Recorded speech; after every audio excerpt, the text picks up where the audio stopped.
Welcome to Kenton's videos. Enjoy the video. You begin by assembling the elements you want animated, and you do this now rather than later.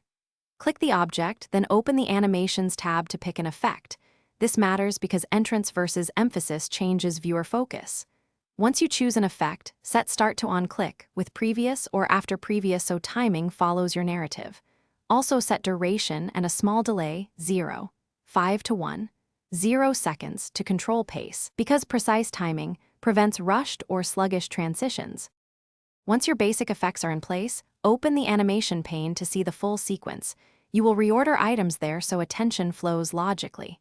Select a motion path to edit anchor points and curve handles. This gives natural movement. Make sure to test smooth start and smooth end to avoid abrupt stops.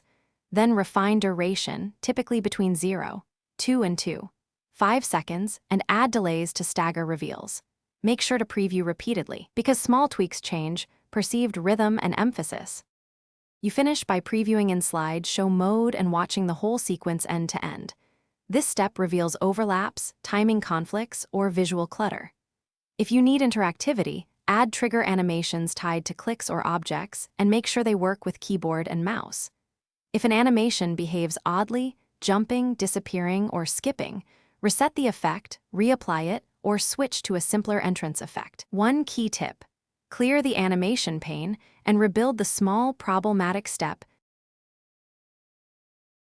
Thanks for watching. Consider subscribing if we helped you.